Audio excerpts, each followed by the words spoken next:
l'équipe est heureuse de vous retrouver en ce début de semaine pour de nouvelles nuits blanches. 2 heures de libre antenne, 2 heures de direct pour se parler, s'écouter, partager des expériences, 2 heures pour se sentir reliés les uns aux autres. C'est sur Europe 1 du lundi au vendredi avec ce soir Quentin et Justin au 39-21 pour vous accueillir et Vivian Lecuivre qui réalise cette émission. Alors si vous voulez témoigner, si vous voulez réagir à ce que vous entendez à l'antenne, 39-21, vous pouvez également nous envoyer un courriel sur le site europe1.fr ou vos commentaires, vos réflexions par SMS au 7 39 21 en commençant vos messages par le mot nuit. Monica me dit j'ai entendu une auditrice parler de ses difficultés à vous atteindre par SMS avec un iPhone. J'ai eu moi-même ce problème. J'ai trouvé le truc. Il faut mettre Caroline Dublanche dans les contacts, puis toucher ce contact. Alors s'affiche message, toucher cette case, écrire le SMS comme d'habitude avec nuit et envoyer. Voilà la façon la plus simple de vous atteindre par SMS, me dit Monica. Merci pour ce petit conseil. Merci à vous. Allez, on va démarrer tout de suite. Jusqu'à 1h sur Europe 1, Caroline Dublanche. Je vois qu'il y a déjà les fidèles qui sont là et qui envoient les messages par SMS, NJ et Coquillette. Son petit chat qui est à l'écoute. Olivier le patrouilleur qui voulait embrasser Olivia et Vanessa qui ont commencé un nouveau travail ce lundi après une période de chômage. Alors on leur souhaite plein de bonnes choses pour ce nouveau job. Coco également qui est là. Samuel de Vannes et puis Sergio qui s'est fait un super week-end de moto sur un circuit. Allez, on va accueillir tout de suite Anthony. Bonsoir Anthony. Bonsoir Caroline. Bonsoir. Vous allez bien ? Ça va bien et vous ? Écoutez, j'ai passé une journée, agréable, ça va, oui. Bon, une journée à fumer beaucoup de cigarettes ? Oui, toujours le gros problème, voilà, c'est pour ça que je tiens à trouver une solution, ce qui n'est pas facile. Vous fumez, Caroline ? Et malheureusement oui. Je vais pas vous mentir, hein. Oui, ça devient une dépendance ou bien pas du tout ? Ah oui, je l'avoue. Écoutez, moi ça je me devient confesse. Plus qu'une dépendance, et même ça devient même une pathologie de santé puisque ça devient difficile et j'aimerais arrêter. Alors c'est difficile pour moi et je sais que ça doit être difficile pour vous si vous voulez arrêter, quoi. Mais c'est pour ça que je vais avoir du mal à vous aider ce soir. Mais en même temps, vous voyez, vous aviez appelé, c'était vendredi. Samedi, oui, vendredi. Voilà. Et puis, votre portable avait coupé, donc. Oui, c'est les aléas du direct, oui, c'est vrai. Voilà, donc on avait promis de vous rappeler. Et c'est pour ça qu'on démarre l'émission avec vous, ce soir. D'accord. Mais je me suis dit bon, je vais pas laisser ce pauvre Anthony en rade tout seul parce que là. Pour le coup, je vais faire appel aux auditeurs, au 39-21, oui. pour nous aider. Bien sûr, j'espère bien. Voilà, ils vont bien nous trouver quelque chose, Anthony, pour nous sortir de cette addiction. Excusez-moi, je vais vous poser une question. Je ne sais pas si vous allez pouvoir m'y répondre. À peu près vers les années 2000, j'avais appris que Lucky Luke avait arrêté de fumer dans la BD. Est-ce que c'était vrai ou pas, vous qui vous y connaissez ou pas ? Alors écoutez, nous avons cette grande chance ce soir d'avoir un passionné de bande dessinée en régie. Et il s'agit de Vivian Lecuivre, vraiment qui connaît tout dans le domaine de la BD. Et il confirme que effectivement, Lucky Luke, on ne le voit plus avec une cigarette. Bah oui. C'est fini, il fume plus. Il a remplacé par un brin de paille, me dit Vivian. Ah, c'est fou, Lucky Luke sans sa cigarette. C'est vrai que voilà. Parce que je vais vous avouer une chose, c'est que quand j'avais 20 ans, je disais je ne fumerai jamais. Et comme il faut jamais dire, je ne supportais pas l'odeur du tabac, pour vous dire.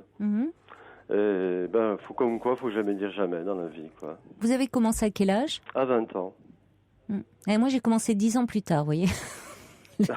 Oui, mais comme quoi, oui. Comme quoi, c'est ridicule aussi.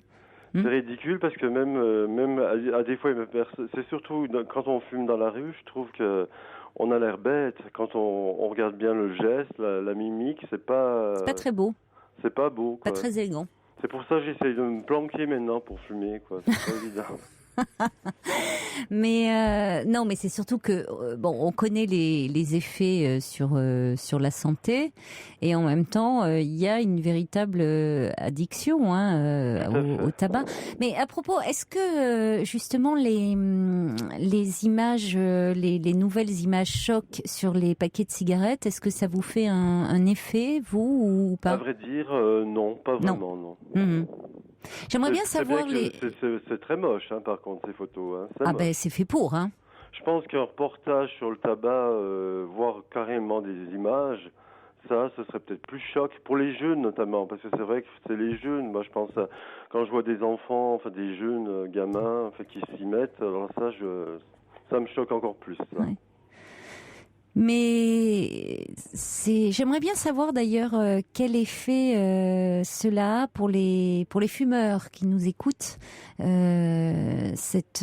Justement le fait d'avoir mis ces photos comme ça, choc sur les paquets de cigarettes, est-ce que ça leur donne envie d'arrêter de fumer? Est-ce que c'est vraiment rédhibitoire pour eux, ou est-ce que ça ne change rien à l'affaire? Est-ce que au fond on s'habitue à tout, même au pire, et que on n'y fait plus attention? Est-ce que, il paraît qu'il y a même des ados qui commencent à s'échanger les photos, ça les fait rire. Moi, je pense personnellement que c'est pas une bonne idée, parce que Non, c'est pas comme ça. Comme toute addiction, il faudrait s'attaquer au problème de fond. Et c'est pas pédagogique. On ne reconnaît pas ça comme un problème de dépendance. Or, ça a trait à l'oralité, hein. Il y a quelque chose de plus complexe que cela, que de faire peur. Jouer sur la peur ne suffit pas, à mon avis. Parce que vous voyez, Caroline, moi j'en vois un point où mon odorat est très... Même, je ne sens... Enfin, j'aurais une fuite de gaz dans mon appartement. Je me demande si je la sentirais. Donc, vous voyez à quel point ça peut devenir dangereux même pour moi. Hein. Alors, l'odorat revient, hein? Oui, quand on arrête, bien évidemment. Oui, l'odorat revient, le goût. Heureusement, tout cela n'est pas définitif. Non, c'est pas définitif, mais c'est vrai que c'est gênant parfois dans la vie, quoi. Sentir une belle fleur, voir un parfum d'une belle femme, enfin voilà, tout ça, c'est des choses que parfois je n'arrive pas à percevoir. Mais est-ce que vous avez déjà essayé d'arrêter? Oui, alors ça, un mois, vous m'avez dit. J'ai arrêté dans les années 2000, alors de ma propre volonté, mais malheureusement, je vis en compagnie d'une fumeuse.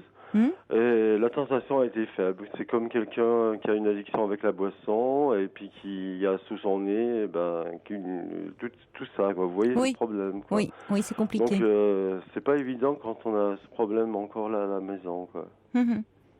C'est compliqué. Oui, elle n'a pas profité de ce moment où vous étiez motivé pour arrêter. Son addiction, elle est bien moins que la mienne. Tandis que la mienne, moi, je veux dire, c'est vraiment pathologique. Hein. C'est-à-dire, vous fumez combien par jour? Un paquet. Figurez-vous que ce matin même, mon buraliste et moi, on a fait le compte depuis mes 20 ans. J'en ai eu pour 35 000 euros de dépenses de tabac. Sachant que le premier paquet était à 9,80 quand j'ai commencé. En francs, hein. Oui, bien sûr, oui. Oui, donc vous avez fait le compte avec lui? Ce matin même, oui. Oui, d'accord. Vous voyez, ça fait un budget, j'aurais pu me permettre de beaux voyages, et voilà. Oui, et c'est ça, on a beau savoir, il y a aussi cet argument-là, l'argument financier, il y a évidemment l'argument de la santé. Ça montre qu'il y a des ressorts très puissants, hein, et qui sont en jeu derrière cela. Et parce que sur un plan psychologique, il y a quand même, parce que finalement, d'un point de vue physiologique, les médecins le disent, quand on arrête de fumer, le sevrage se fait assez rapidement. Le tabac par rapport à d'autres addictions. Il faut manger beaucoup, pas manger, je sais pas. Comment ça, manger beaucoup? Oui, parce que ça doit ouvrir l'appétit une fois qu'on arrête de fumer. Parce que je me suis aperçu, quand je fume moins, je mange plus, quoi. Ah oui, forcément. Le tabac réduit un petit peu, on a moins faim. C'est d'ailleurs une des angoisses parfois des femmes qui disent qu'elles vont prendre du poids quand elles vont arrêter de fumer. On entend ça parfois chez certaines femmes fumeuses qui disent je vais prendre du poids. Alors que c'est pas forcément toujours le cas, où il y a une période comme ça où on peut prendre du poids, mais où après on peut à nouveau se stabiliser. Oui, non, mais c'est pas question, je veux pas prendre du poids. Moi, il me faudrait que je prenne du poids un petit peu, évidemment, mais pas trop, parce que je fais un métier, bon, c'est dans le domaine du public, mais c'est pas comme vous, évidemment, mais j'ai besoin de l'apparence pour faire mon métier, c'est important. Donc, il faut pas non plus que je puisse plus passer entre les portes, après, ce sera gênant, quoi. Oui, mais enfin, ça, avec un suivi, en faisant un petit peu attention, en faisant peut-être un peu de sport.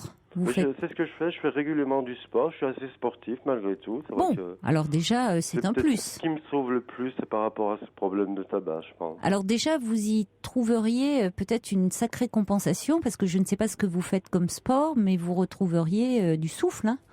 Oui, tout dépend quel genre de sport. J'en ai encore pas mal, même bien que les poumons commencent à cracher, quoi, je veux dire. Oui. Mais c'est vrai que je suis assez sportif et puis je tiens quand même. Je veux dire, mon métier est assez physique aussi. Je fais de la gymnastique, du vélo, de la natation, et j'assume. Enfin, j'assume physiquement. Bon, je fais pas des exploits, hein, je sais pas là faire des records comme les Jeux Olympiques, hein, loin de là. Hein. Oui, mais alors qu'est-ce que vous accompliriez comme performance si vous arrêtiez ? Mais est-ce que vous êtes motivé ? À vrai dire, franchement, j'y pense parce que ça me pose problème et puis ça pose problème parce que à mon âge, il faut songer à arrêter parce qu'après, une fois que ce sera trop tard, quoi, pour moi. C'est les photochocs qui risquent d'arriver sur moi après. Vous pensez à la maladie ? J'y pense un petit peu, oui, puis je pense à mon bien-être surtout. Je pense que c'est important parce que finalement, c'est plus stressant de fumer pour moi, je pense, que de ne pas fumer. Enfin, je pense que quand on étudie bien, et j'ai étudié ça, je me suis aperçu que quand j'ai arrêté de fumer quelque temps, j'étais beaucoup moins stressé que quand je fumais. Mais ça, c'est un autre problème. En fait, c'est un autre problème. Vous étiez beaucoup moins stressé que quand vous fumiez ? Ça dépend, parce qu'il y a des cigarettes que j'apprécie, mais il y en a que j'apprécie plus, par contre. Oui, mais c'est souvent le cas pour la plupart des fumeurs. Beaucoup de cigarettes se fument sans plaisir. Finalement, et ça accentue le stress, alors qu'au fond, on fume souvent pour se déstresser, enfin où il y a une forme d'anxiété diffuse. C'est un peu comme le bébé, je dis ça à voir avec l'oralité, mais ça nous ramène à ça, avoir quelque chose en bouche, comme le petit enfant ou l'enfant qui, à un moment un peu d'insécurité, d'anxiété, va prendre son pouce, va téter, enfin va se sécuriser de cette façon-là. Eh bien, adulte, ça va être une cigarette, ça peut être de l'alcool, ça peut être... Oui, bien c'est pour ça que c'est complexe finalement d'arrêter. Je pense que tant que les pouvoirs publics ne prendront pas vraiment conscience de cette dimension-là, je pense que toutes ces photos, chocs et tout, ça peut marcher pour certaines personnes, mais je pense que le problème serait à prendre autrement. Oui, je ne sais pas si dans les autres pays ils font tant de problèmes de santé par rapport à ça, ou si c'est uniquement la France. Je ne sais pas comment c'est traité dans les autres pays. Oui, enfin, je ne sais pas. Je posais la question à tout hasard, vous qui voyagez peut-être plus que moi. Je ne sais pas du tout. Écoutez, il y a beaucoup de pays où le tabac, c'est pareil. Enfin, en même temps, c'est quand même ça rapporte beaucoup à l'État, le tabac. Tout à fait, je pense. Faut bien dire ce qui est aussi, C'est lucratif, oui. C'est quand même ça. Et puis, alors ça a un coût pour la santé, évidemment aussi. Ça a un coût pour la santé, ça a un coût, évidemment, toutes les pathologies qu'il y a autour. Donc, mais en même temps, c'est très lucratif. Donc, il est en vente libre. Regardez tous les impôts qu'il y a dessus. Enfin, mais regardez l'alcool, c'est pareil. L'alcool est en vente libre. Je connais pas le problème moi, par rapport à ça. Ça n'a jamais été mon truc, moi, par contre, ça. Oui, dans un sens, tant mieux. Oui, heureusement. Heureusement, mais il y a des personnes qui cumulent les deux. Ah bah ça, alors là, ça fait la totale après. Hein. Alors il y a Samuel de Vannes qui me dit les photos c'est un peu dur, surtout celles avec les dents, mais il dit c'est en même temps pas facile d'arrêter. Et il y a Georges qui fait de l'humour qui dit moi je vais commencer à économiser sur mes SMS, si ça continue comme ça je vais pouvoir m'acheter des cigarettes. Alors il y a Lali qui dit moi Anthony j'ai arrêté de fumer quand j'ai été enceinte, mais bon évidemment c'est pas ça qui va vous aider, non. Emma qui dit après 3 semaines d'hôpital sans bouger, ça m'a sevré et je n'ai pas repris. Ça fait maintenant 11 ans. Voilà une solution. C'est une bonne nouvelle, ça. Ben voilà, il faut. Et je voulais vous poser une dernière question avant peut-être d'abréger la communication, parce que je pense qu'il y a beaucoup d'auditeurs qui veulent vous parler. Oui, mais il y en a qui vont réagir à ce que vous venez de dire. Je voulais vous poser une question. Caroline Dublanche, vous qui allez dans les endroits tendance à Paris, enfin vous sortez dans des cocktails, tout ça, est-ce que c'est tendance de fumer ou pas du tout maintenant? Ah oui, mais le problème c'est que moi je suis pas très tendance, donc je vais avoir du mal à répondre à votre question. Oui. C'est tendance. Alors déjà, je suis pas très cocktail, donc je sais pas trop. Mais ça, non, ça l'est de moins en moins tendance de fumer. Ça l'est de moins en moins. Donc ça fait plouc de fumer dans des endroits comme. Oui, enfin bon, attendez. On continue toujours à fumer. Hein. C'est pas la cigarette n'a pas disparu comme ça. Hein. Oui. Mais enfin, on peut plus fumer à l'intérieur, donc les gens sortent dehors pour fumer. Ah oui.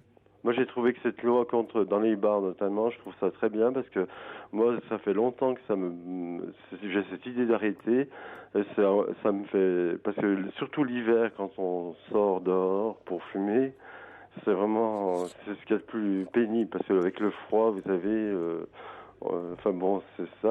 Oui, mais alors vous me dites tout ce qui est bien et tout, mais moi je vous repose la question, êtes-vous vraiment motivé? Parce qu'au fond, ça semble assez loin, votre projet. Parce que tout est une question de... Voilà. J'y songe encore, mais j'y pense beaucoup, quoi. Alors bon, c'est un premier pas parce que je crois que tout vient de là. Hein. Oui. Après, il y a des gens qui vous diront, comme il y a Michel par exemple qui dit j'ai arrêté de fumer il y a 7 ans du jour au lendemain par ma seule volonté, par lassitude du tabac, le goût, l'odorat, etc. sont revenus rapidement. Ah bon. Il y a quelqu'un qui me dit j'ai commencé à fumer lors de mes 14 ans rien que pour faire bien et classe auprès de mes amis et pour draguer. Ah oui. Il y a Jean-Paul qui dit j'ai arrêté de fumer à la naissance de mes fils du jour au lendemain et sans effort particulier. Alors c'est vrai qu'il y a des personnes qui arrêtent du jour au lendemain ça doit être possible. Et puis il y a d'autres personnes qui ont besoin d'un support, d'une aide, d'une méthode particulière qui les accompagne. Et après il faut trouver la méthode qui vous correspond le mieux. Mais s'il n'y a pas la motivation derrière, vous pouvez essayer les méthodes les unes après les autres. Oui, tout à fait. Et figurez-vous, j'ai même acheté un livre, Arrêter de fumer. C'est un livre que j'ai trouvé comme ça. D'ailleurs, il faut que je le lis régulièrement, mais je le lis simplement. Puis voilà. Mais bon, je pense qu'il faut que je commence à diminuer. Ce sera déjà une bonne chose pour moi. Oui. Alors moi, c'est ça. Il y a ceux qui diminuent. Il y a ceux qui diminuent. Moi, j'envie. Vraiment, j'envie les personnes, j'en ai dans mon entourage qui fument une petite cigarette comme ça. Elles ont un paquet qui leur fait 1 mois, 2 mois. Elles fument une petite cigarette comme certains peuvent boire un verre de vin au cours d'un bon repas. Donc qui ne sont pas du tout dans la dépendance. C'est-à-dire c'est la cigarette plaisir, comme le cigare plaisir, comme bon. C'est merveilleux parce que je trouve que autant avec le vin, il y a une majorité de gens qui sont dans cette limite-là, qui ont un rapport assez équilibré. Autant dans la cigarette, je trouve qu'on a beaucoup plus de gens qui basculent très vite. C'est quand même beaucoup plus rare, je trouve, les gens qui ont ce rapport à la cigarette sain. Enfin, ça me paraît curieux de dire un rapport sain à la cigarette, mais qui peuvent fumer une cigarette comme ça avec un café à la fin du repas. Voilà, c'est ça qui est appréciable aussi. C'est vrai que c'est agréable. Qui est un moment très très agréable, voilà. Et sans tomber dans le paquet oui, tout à fait, parce que moi, il y a beaucoup de cigarettes que je n'apprécie pas du tout. Mais comme la majorité des fumeurs, malheureusement, où on fume sans aucun plaisir. Ce que j'aimais bien avant, c'est qu'il y avait ces paquets de 10 cigarettes. Alors ça, c'était bien. Ah oui. Oui, mais bon, ça, des fois, j'en ai acheté 2, donc ça revenait au même. Oui. Alors quelqu'un me dit, je trouve que les photos sur les clopes, c'est une hypocrisie de la part des fabricants. Ça m'énerve et ce n'est pas ça qui me donne envie de m'arrêter. Alors je pense pas que c'est pas les fabricants qui ont eu envie de faire ça. Ils s'en seraient bien passés. C'est les médecins qui eux, ah ben oui, il y a toute une plus campagne. grave, hein. C'est bien sûr les fabricants, ils s'en seraient bien passés parce que ça les aide pas. Ils ont peur qu'au contraire ça fasse baisser la vente. Eux, ils étaient assez évidemment en colère et contre ça. Il y a Olivier Patrouilleur qui me dit, vous Caroline, vous cumulez vin et tabac. Ben oui, bien sûr. Je suis une hédoniste, que voulez-vous. Oui, alors je précise quand même, j'allais dire avec modération, malheureusement pas assez pour le vin. Oui, j'avoue, j'aime bien un bon vin, tout à fait. Alors ça, je vais jamais vous dire le contraire. Le tabac, malheureusement, non. Ça, j'aimerais bien arrêter. Allez, je compte sur vous pour me donner des conseils, au lieu de me juger là. Allez, on va accueillir. Caroline, on va accueillir. Mais non, mais me quittez pas. Pourquoi voulez-vous me quitter? Ah bon, je croyais qu'il fallait que je vous quitte. Excusez-moi. Non, puisqu'il y a des personnes qui veulent réagir. Donc... Ah bon, d'accord. Écoutez, qu'elle réagisse et qu'elle m'aide beaucoup. J'en sais jamais. C'est avec le conseil des autres qu'on apprend beaucoup. Alors, on va accueillir Michel qui est avec nous au 3921. Bonsoir Michel. Bonsoir Caroline. Bonsoir. Alors écoutez, moi j'entends, j'écoute ce que dit ce monsieur et je pense que le livre dont il vient de parler est le livre dont moi je veux vous parler. C'est-à-dire c'est un livre d'Alan Carr qui s'appelle Arrêtez de fumer. Je pense que c'est lui, de celui-là dont votre auditeur parle. C'est-à-dire, je ne me rappelle plus de l'auteur, mais oui, je l'ai chez moi, oui. Parce qu'il y a un livre qui s'appelle, alors moi j'ai arrêté de fumer avec ce livre, c'est un livre assez fantastique, mon fils a arrêté de fumer, ma nièce a arrêté de fumer, c'est un livre qui vous explique l'inutilité et les fausses idées que l'on se fait en fumant, par exemple, et ce monsieur le dit très bien, quand il dit quelquefois je n'en ai pas envie. Et Alan Carr vous dit que effectivement vous n'en avez pas envie. Effectivement, ça ne vous détend pas. Absolument, c'est faux. Et il vous démonte tout ça de façon magistrale. Et alors, évidemment, il se répète et il dit qu'il ne faut pas cesser de fumer avant de lire ce livre, ou même pendant la lecture de ce livre, mais à la fin du livre. Et surtout, de le lire jusqu'au bout. Et croyez-moi, c'est psychologique. Il vous parle de la cigarette comme d'un petit démon, et c'est fantastique. C'est absolument fantastique, et c'est un livre que je recommande, et d'ailleurs il a eu un succès énorme, et plein de gens ont cessé de fumer avec ça. Il vous explique par exemple que vous sentez mauvais, oui vous sentez mauvais, oui vous avez une mauvaise haleine, oui pour une femme ça abîme la peau, oui ça vieillit. Ah je vous remercie, on a bien fait de vous prendre Michel. Mais oui, mais attendez, moi je suis très coquette. Moi on me dit toujours que je sens très bon. Comment? Moi on me dit toujours que je sens très bon. Non, parce que j'entends Anthony qui acquiesce là de façon masochiste. Non. Écoutez, mais ça Caroline. dépend. Il y a des peaux qui prennent plus l'odeur que d'autres. Non, je vais quand même prendre la défense un peu. Oui, mais écoutez, Caroline. Écoutez, je suis pas. Il faut se brosser les dents souvent. Oui, mais écoutez, Caroline. Il y a des trucs quand même. Oui, mais Caroline, si vous ne fumiez plus. Oui, mais je sens Croyez-moi que vous sentiriez les gens qui fument. Vous savez, même moi non plus, j'ai pas du tout l'impression que je sentais mauvais. Mais mon fils, par exemple, quand je lui dis mais tu vas fumer, c'est pas possible. Ça me prend, ça m'envahit parce que vous avez l'odorat bien plus développé quand vous ne fumez pas. Et puis la peau, par exemple, c'est vrai. Ne me dites pas que ça n'abîme pas la peau. Ah si. Oui, alors, ça c'est vrai. Vous comprenez? Mais oui, mais alors... On achète des crèmes pour compenser et puis on fume derrière, c'est ridicule.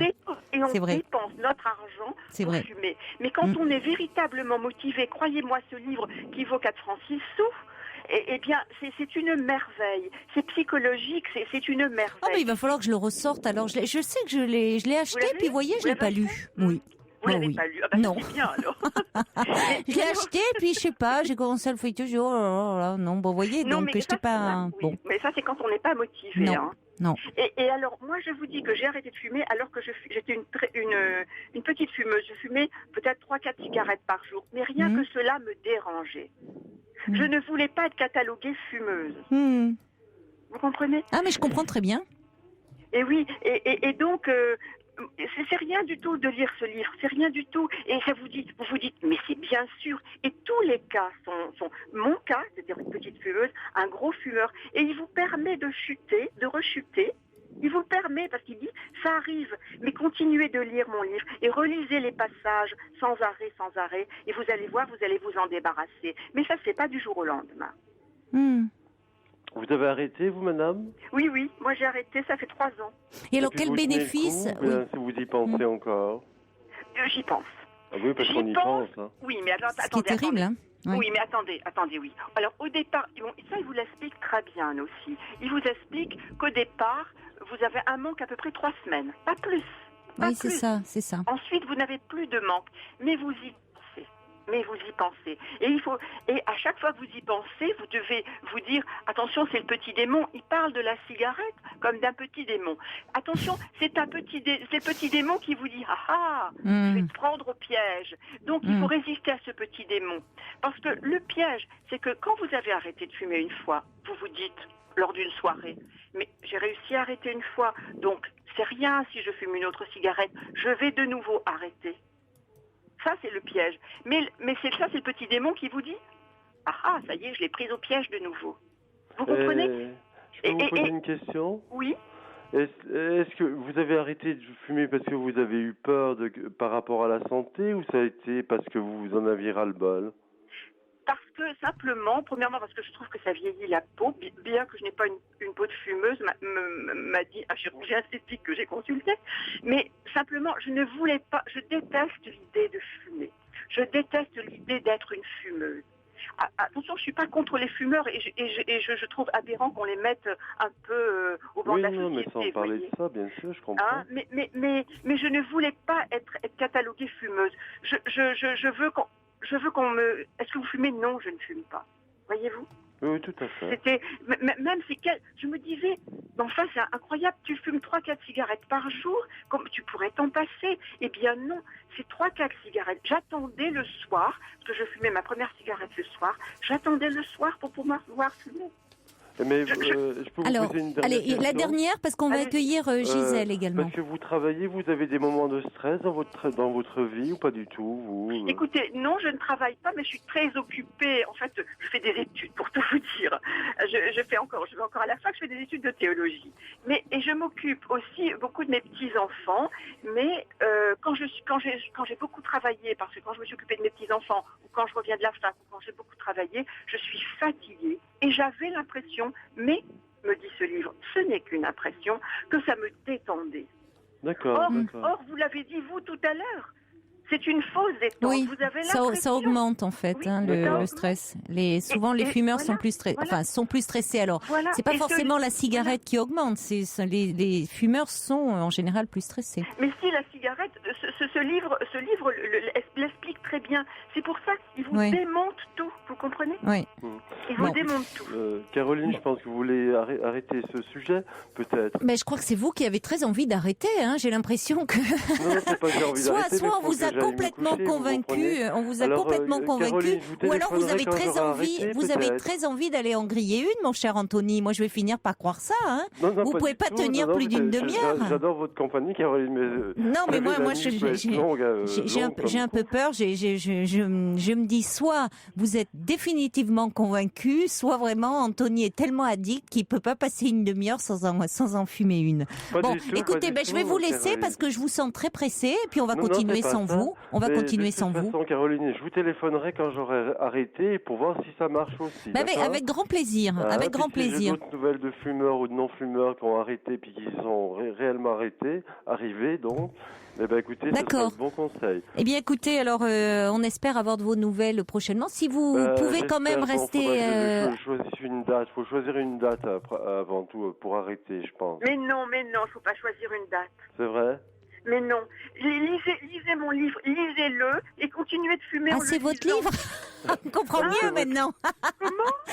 Mais on comprend mieux maintenant, ma chère Michel. Non, c'est pas bien. C'est votre mari finalement. Non, pas du tout. C'est un Américain, je pense. Et alors, votre mari peut être américain. Mais il dit, il faut pas pas être absolument obsédé, vite, il faut que j'arrête. C'est en lisant ce livre que petit à petit, vous allez vous rendre compte de l'inutilité de fumer. Bon, merci beaucoup à vous deux. En tout cas, on va quand même nous continuer. Donc, si ça vous intéresse le débat encore, Anthony, on va accueillir Gisèle. On va passer un peu de musique et on accueillera Gisèle après. Merci. Pour parler à Caroline Dublanche, appelez le 39 21, 34 centimes les minutes.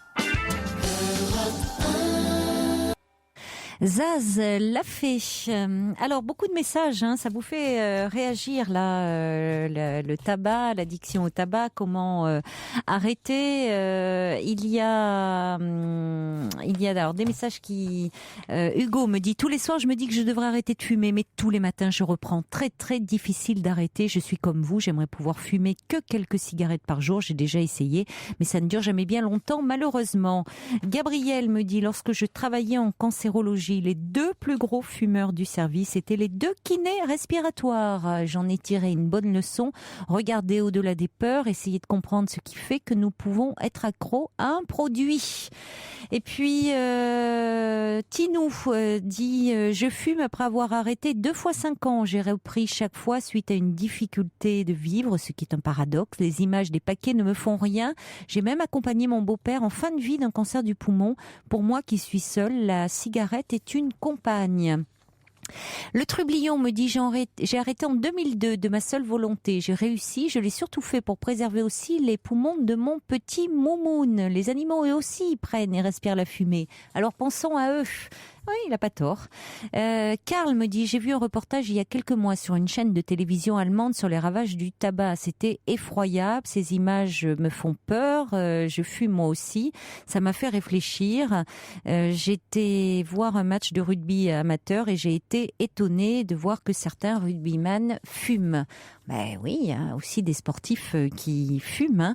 Laure me dit, je suis médecin, je dirais de façon provocatrice que le tabac fait perdre du poids, surtout quand le cancer ronge et que les patients deviennent cachachtiques. Je prononce mal, mais bon, ouais, vous y allez fort, hein, Laure. Mais en même temps, on est image choc, parole choc, hein, et des enfants qui pleurent dans les couloirs des services, on ne s'en remet jamais. Bon, Tinou me dit il y a également l'hypnose comme méthode. Ça, c'est vrai. Parfois, quand on n'arrive pas, l'hypnose marche. C'est une bonne méthode pour arrêter de fumer. C'est à essayer. C'est vraiment une méthode à recommander. Dominique me dit quand je n'ai pas le moral, je ne fume pas du tout, aucune envie. Quand j'ai un excellent moral comme en ce moment, j'ai du plaisir à fumer une cigarette, surtout en vous écoutant. Bon. Alors ça c'est plutôt l'inverse, ça veut dire que là c'est vraiment la cigarette plaisir. Adélia me dit en Allemagne où je suis, la publicité pour les cigarettes est autorisée. En tant que Française, ça me choque pas mal, j'avoue. Puis il y a Karl qui me dit les campagnes contre le tabac sont très importantes. Et alors c'est curieux parce que Adélia me dit que la publicité pour les cigarettes est autorisée en Allemagne et qu'en même temps les campagnes contre le tabac sont très importantes. Bon bah peut-être, l'une ne va pas sans l'autre. Raphaël me dit pour réduire la cigarette, essayez les cigarettes sans agents de texture et de saveur qui rendent le tabac addictif beaucoup plus que la nicotine. Donc des messages aussi qui arrivent au 7 39 21. Daphné me dit je n'ai jamais fumé car j'ai vu ma mère trop souvent en manque et c'était moi surtout qui allait lui acheter ses cigarettes. Quelqu'un me dit j'ai arrêté depuis 6 ans avec succès, aidé de patch. J'ai pu arrêter quand j'ai compris que je pouvais avoir du plaisir sans tabac. Michel qui nous dit après l'arrêt du tabac, quand l'envie d'une cigarette se faisait sentir, pas de nourriture, mais un grand verre d'eau, et c'était réglé. Et puis, Finette me dit, je commence le Champix demain et j'avoue que j'ai un petit peu peur. Ouais, alors c'est vrai qu'on a dit beaucoup de choses autour de cet antidépresseur qui est prescrit, notamment pour aider à arrêter de fumer. C'est vrai que ça marche très bien par rapport à ça, mais il y a quand même pas mal d'effets secondaires, donc il faut bien être suivi, bien voir avec votre médecin. Martine de Forbach me dit j'ai commencé à fumer à 39 ans par bêtise, j'en ai 50 maintenant et je n'arrive pas à m'arrêter parce que j'aime ma petite cigarette. Merci, quelqu'un me dit d'aborder ce sujet sur la cigarette. J'ai arrêté depuis samedi sur un coup de tête après 15 ans et je me sens moins seule finalement que vous abordiez ce thème ce soir. Allez, on va accueillir Gisèle. Bonsoir. Bonsoir. Bonsoir Gisèle. Enfin. Bon, ce que je voulais vous dire, c'est que pour arrêter de fumer, il faut d'abord le décider. Il faut l'avoir décidé. Et c'est ce que j'ai fait, mais à la suite de plusieurs encouragements qui venaient de mon entourage. Maman qui me disait, quand elle venait me voir le matin, « Ouh, tu as une haleine de fumeur. » Bon. Un autre me disait, « Vous savez, Gisèle, vous avez déjà fumé une voiture. » Bon. Alors, tout ça accumulé m'a fait me décider de consulter un groupe enfin, c'était 2 médecins associés qui convoquaient des groupes décidés d'arrêter. Et ça s'est passé à Paris, alors que j'habite dans le Midi. Mais j'ai fait le déplacement à l'époque parce que ça n'existait pas ici. Et on nous a d'abord confisqué les paquets de cigarettes et les briquets, et on nous a fait la leçon, et on nous a mis un fil dans l'oreille. C'était comme un point d'acupuncture qu'il fallait garder pendant 1 mois. Ah oui, l'auriculothérapie. Sans doute. Oui. Eh bien, j'ai fait ça, mais ça m'a bien aidé, mais il a fallu que je change mes habitudes, évidemment. C'est-à-dire ? C'est-à-dire que quand je rentrais du travail, je m'installais devant la télévision et je prenais mon apéritif avec une cigarette. Et déjà, en sortant de la consultation où on m'avait placé le fil dans l'oreille, j'ai dû aller déjeuner quelque part. Et qu'est-ce qu'on fait pour attendre la commande? On sort le paquet de cigarettes. Mais oui. Quand on attend l'addition, encore. Enfin bref, il a fallu mettre une croix tout de suite sur tout ça. Au téléphone aussi, il y a des petites choses comme ça, quand on commande un café. Oui, voilà. Mais enfin, je l'avais décidé, j'avais fait le déplacement, les frais, parce que ce n'était pas pour rien. Et enfin, je m'en suis débarrassée comme ça. Oui, ça marche. Je connais des personnes qui ont eu recours à cette méthode. Oui. Alors ça peut paraître, c'est pas magique, mais c'est un point dans l'oreille. Oui. Effectivement, l'auriculothérapie, et ça les a beaucoup aidés et qui n'ont jamais repris. Mais vous avez raison de dire, à la base, vous étiez motivés. Oui. Voilà. Et j'avais décidé d'arrêter. Parce que j'avais déjà arrêté plusieurs fois précédemment. En n'avalant plus la fumée, par exemple. Donc, ah oui, je fumais, mais oui, mais je n'avalais pas. Tout le plaisir est là. Mais oui, voilà. Parce que j'ai eu un message, quelqu'un disait, bon, écoutez, on pourrait dire déjà aux fumeurs, n'avalez plus la fumée. Mais malheureusement, c'est terrible, on se prive de la moitié, si ce n'est plus du plaisir. Oui. C'est vrai, au départ, on commence comme ça, on crapote. Mais même à 30 ans, moi, j'ai commencé comme ça parce que je détestais l'odeur du tabac. Mais je détestais, Je détestais. Et donc, à 30 ans, ça faisait ridicule, mais je crapotais. Et je peux vous dire qu'au bout d'une semaine, je crapotais plus. J'adorais. Et donc, maintenant, on me dirait, réduit et puis n'avale plus la fumée. Je dirais, non. Ah, oui. Mais c'est vrai, bien sûr, vous avez raison, parce que c'est ce qui est le plus toxique. Mais maintenant, la fumée me dérange. Ah mais je vous comprends, bien sûr. D'ailleurs, ce sont souvent les non-fumeurs les plus intolérants vis-à-vis des fumeurs. Oui, les anciens fumeurs. Ah oui, des anciens fumeurs, oui, les anciens fumeurs, pardon. Oui. D'ailleurs, là, je reçois un message, quelqu'un qui me dit « Le livre d'Alan Carr ne m'a pas fait arrêter de fumer. Je trouve que c'est du bourrage de crâne. Merci de parler des fumeurs sans les culpabiliser. » Écoutez, je serais mal placée, franchement. Il faut déjà avoir le temps de lire D'abord, on les culpabilise pas. Pardonnez-moi, Gisèle, je vous interromps, mais on les culpabilise pas. On parle de. Anthony nous dit qu'il aimerait bien lui arrêter, et donc je lui dis je vais être mal placée pour vous aider parce que moi-même je suis fumeuse. Donc, vous voyez, je suis pas là pour culpabiliser les fumeurs, hein, mais simplement on essayait de dire. J'ai lancé un appel, dire est-ce que voilà peut-être vous avez arrêté, comment vous avez fait, mais il n'est pas question de culpabiliser les fumeurs. Non, mais enfin, ce monsieur a l'air d'être encore dans la facilité. Il n'est pas désespéré. Il n'est pas encore aux abois. Hein?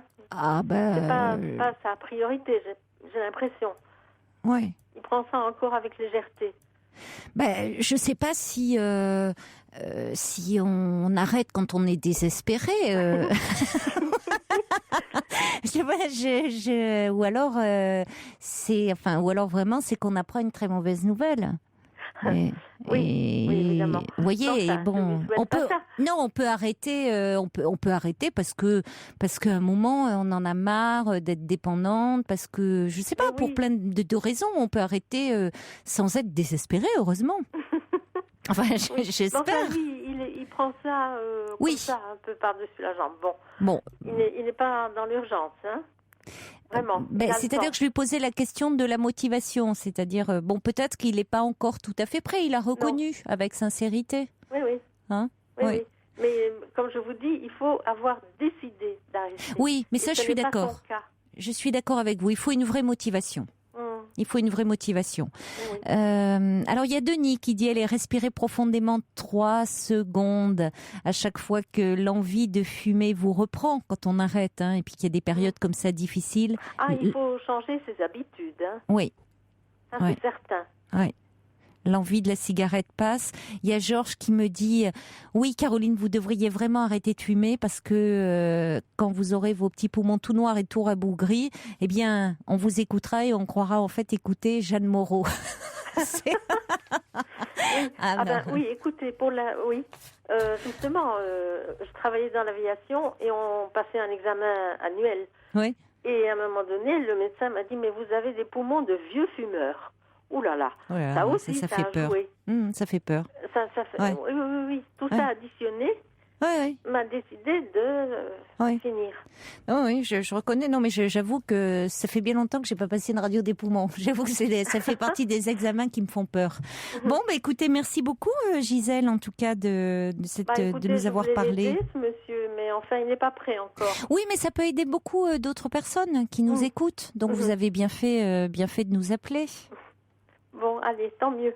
Merci à vous, Gisèle. Je vous en prie. Au revoir. Au revoir, Caroline. Au revoir, Gisèle. Au revoir. On va également... Il y a René aussi qui nous envoie un message au 7 39 21 qui dit on ne pourra vaincre le tabagisme que quand on cherchera un peu plus au niveau de la dépendance. Et puis, il y a Poupi qui me redemandait le livre. Alors, c'est d'Alan Carr. Ça s'appelle... Arrêtez de fumer, Alan Carr. Alors, je ne sais pas les éditions, mais enfin, il a l'air assez connu, hein, ce livre, Arrêtez de fumer. Vous le trouvez en livre de poche, en tout cas. On va accueillir Gérard. Bonsoir. Bonsoir. Bonsoir, Gérard. Gérard de Belfort, bonsoir. Comment allez-vous ? Mais ça va bien, et vous ? Moi, ça va, et je me proposais pour Anthony et pour les gens qui veulent s'arrêter de fumer. Moi, si vous voulez, je veux m'arrêter de fumer, je n'y arrive pas. Je suis une personne, finalement, très ordinaire, sans volonté, quoi. Devant le tabac, on est des nuls. On est pris par ce truc. Et moi, la solution que j'ai trouvée, si vous voulez, que je commence à trouver, c'est un début de solution. Je me suis mis à fumer la pipe.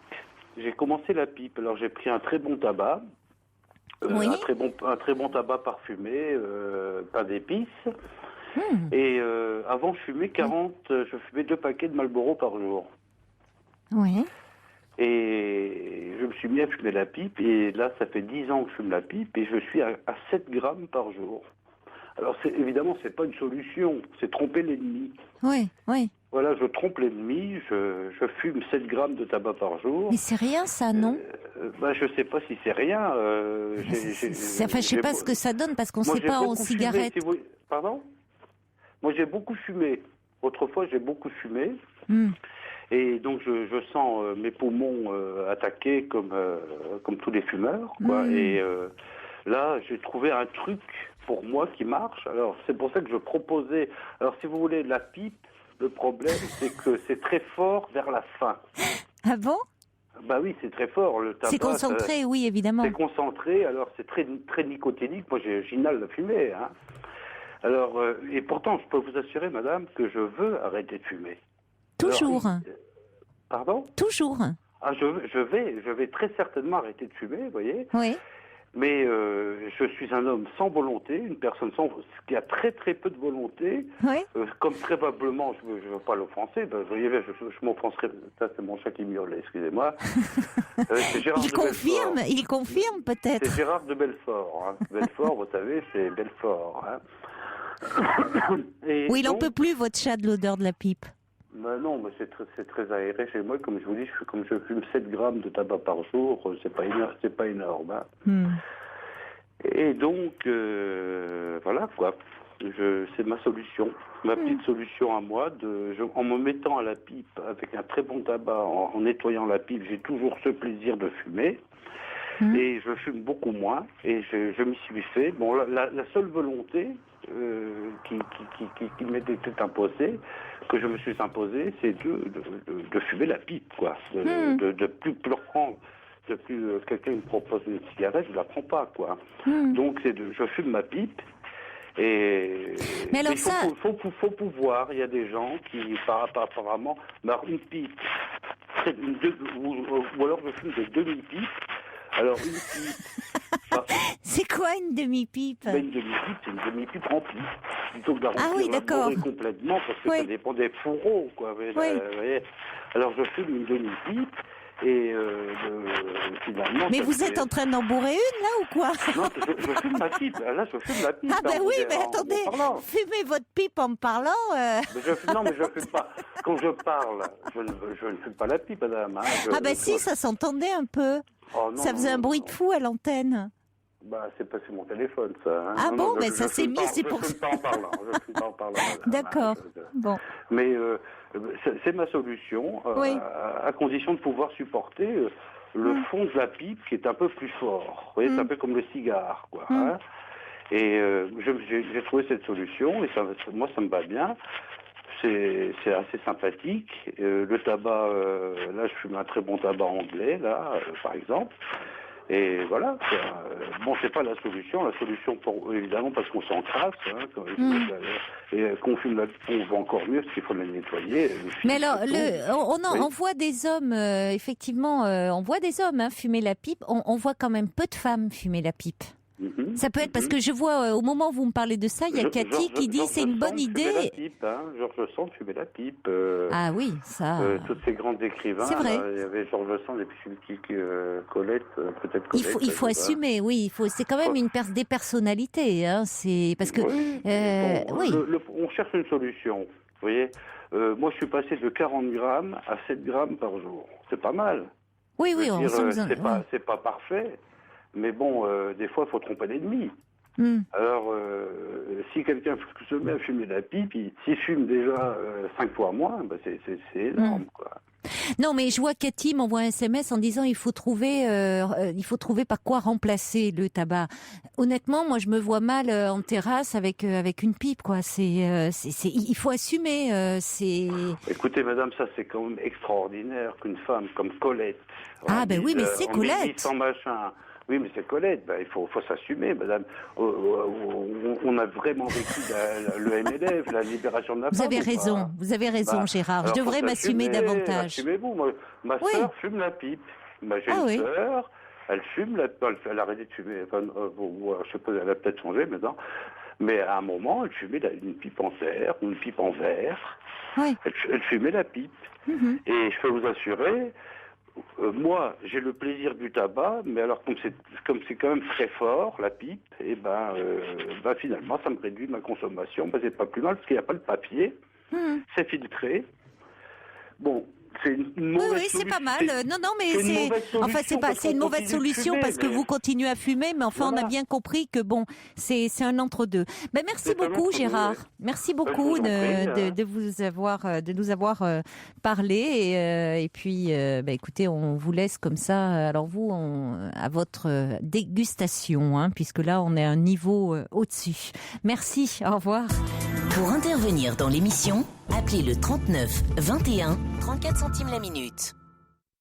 Alors, quelques mails qui arrivent. Il y a Françoise qui dit ras-le-bol des fumeurs sur le trottoir, au travail, les pauses à répétition, et ils laissent le boulot aux non-fumeurs. Les fumeurs sont le plus souvent intolérants envers les personnes anti-fumées. Heureuse d'avoir poussé mon coup de gueule, et bravo à cet auditeur, il s'agissait d'Anthony, qui commence à se dégoûter de cela. Et puis, il y a Anna qui dit « Je me suis relevée pour aller chercher du chocolat aux cerises, un autre aux myrtilles. Ma fille de 25 ans a cessé quand je me suis mise d'accord avec la dermatologue en parlant de sa peau. Cela a réussi. » Et pourtant, son père est mort à 52 ans, cancer de la langue en 6 mois. Elle fumait, bien que confrontée de très près à la maladie. Elle dit aller voir un peu du côté du chocolat, c'est fabuleux. Clé dit, quelle idée de parler de cigarettes ce soir. Je n'ai pas fumé depuis 3 jours. J'ai ma bouteille d'eau et mes pastilles de menthe pour compenser. On a également comme autre message qui arrive, si j'arrive à faire naviguer. Attendez. Sadri d'Ajaccio dit tant qu'il y aura des cigarettes, il y aura des fumeurs. Il y a l'imparfait du subjonctif qui dit hommage à Gainsbourg, Dieu est un fumeur de Havane. Et puis Pierre qui dit moi, grâce à la cigarette mentholée, j'ai arrêté de fumer. Allez, un petit peu de musique avant le journal de minuit.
Continue sur Europe 1 avec tous vos témoignages au 39 21 et toutes vos réactions qui arrivent par courriel sur le site europe1.fr. Alors beaucoup de réactions encore sur le tabac, la dépendance au tabac. Thomas me dit je fumais depuis 10 ans.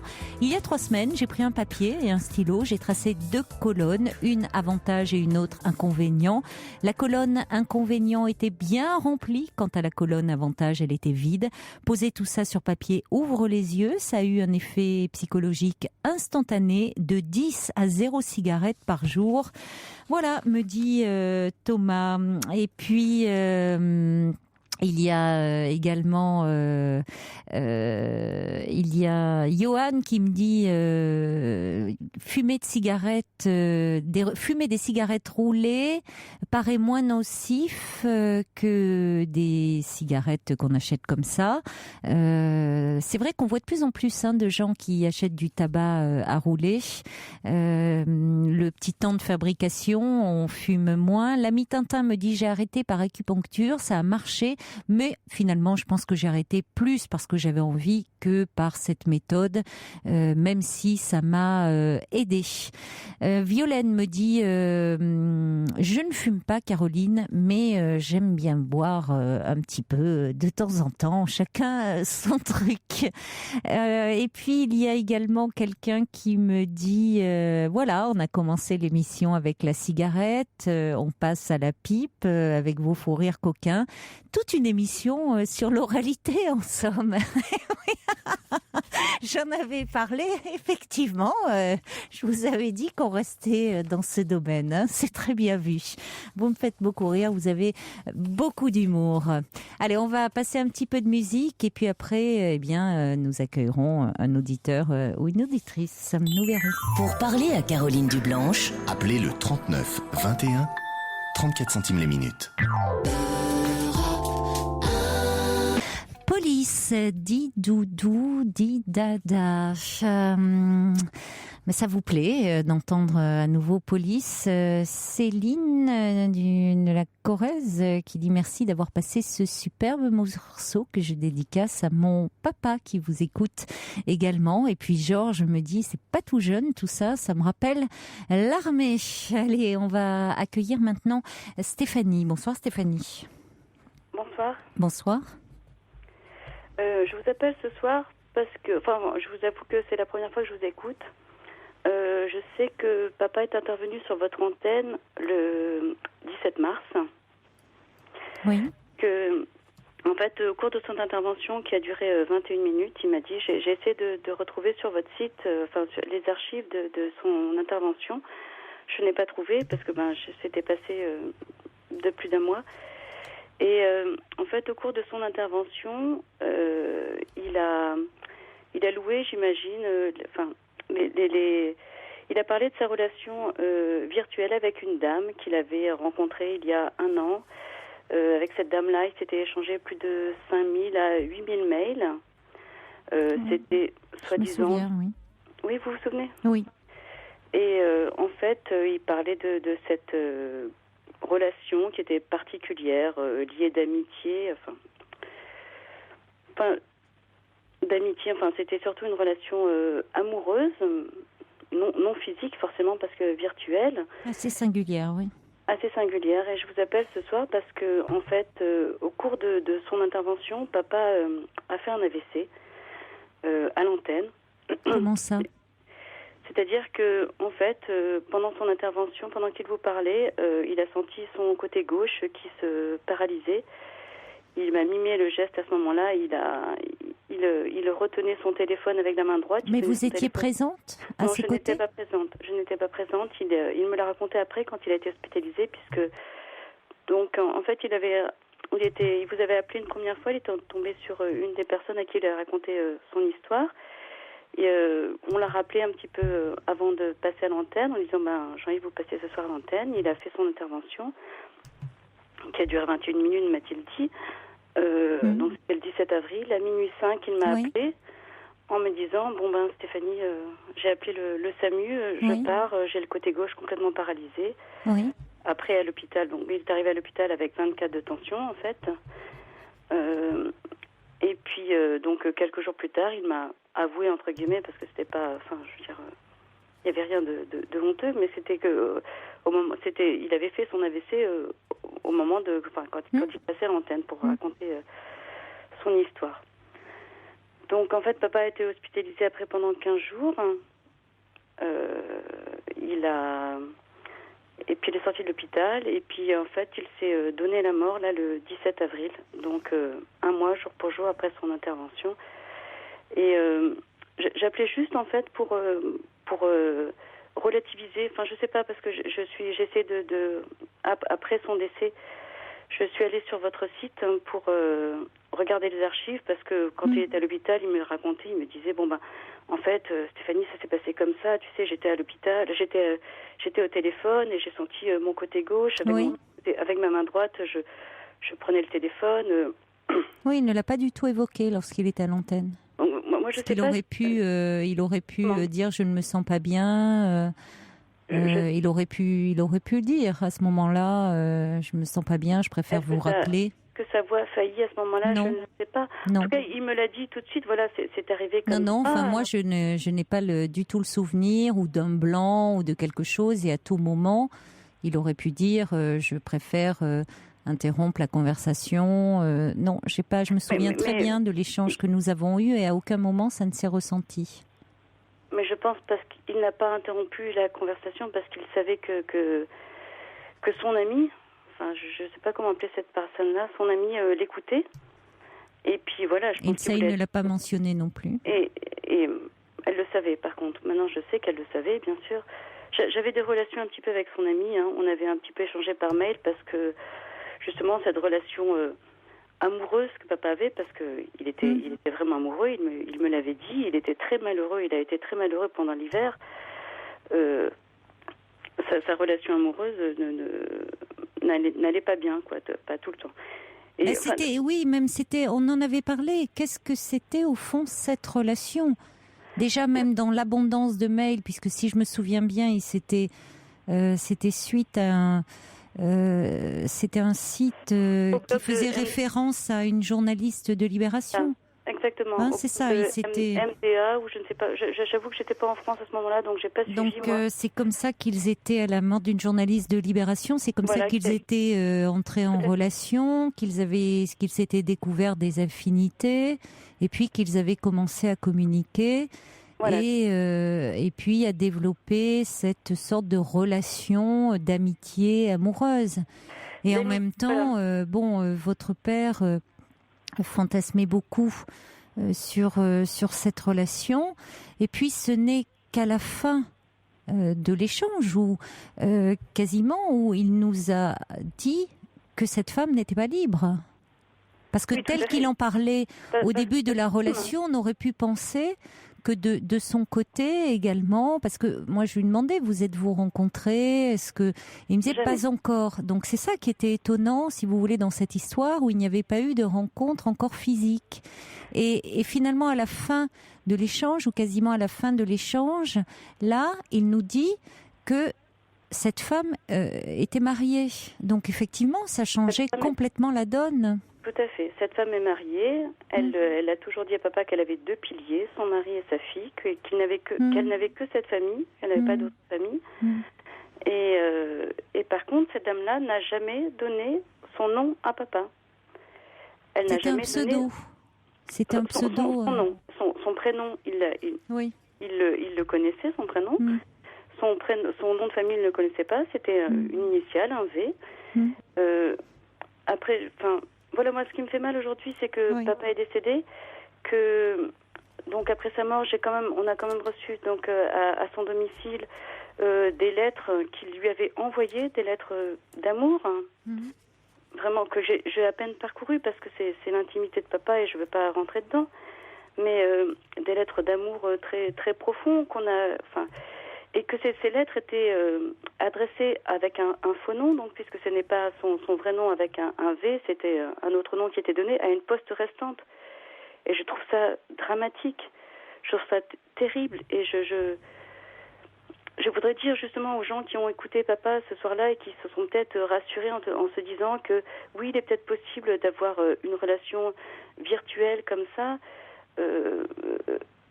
Je veux dire, c'est faux. Avec papa, tout l'hiver dernier, on s'est disputé parce que il me disait, mais tu comprends pas, Stéphanie, ma relation avec cette personne. Et je lui disais, mais si, papa, je comprends, mais ce que je voyais, c'était que ces sentiments étaient réels et que la relation est virtuelle. Et ça, voilà, j'appelle juste pour dire ça ce soir, c'est que les sentiments sont réels, la souffrance est réelle. Et la relation est virtuelle. Est-ce que vous le sentiez en souffrance ? Oui, évidemment. Il me disait des fois, j'ai cassé avec Claudine, pour l'appeler par son prénom, parce que je ne sais même pas si c'est son vrai prénom. J'ai cassé avec Claudine. Cassé. Comment peut-on casser quand c'est une relation virtuelle ? Je le voyais souffrir et puis quand j'essayais de le raisonner, il me dit, tu comprends pas. Mais si, papa, mais tu souffres, je le vois. Mais c'est virtuel tout ça, papa. Vous allez vous rencontrer ? Non. Il ne connaissait même pas son nom. Il envoyait des cadeaux à et mon père est un être, je veux dire, c'est pas un abruti.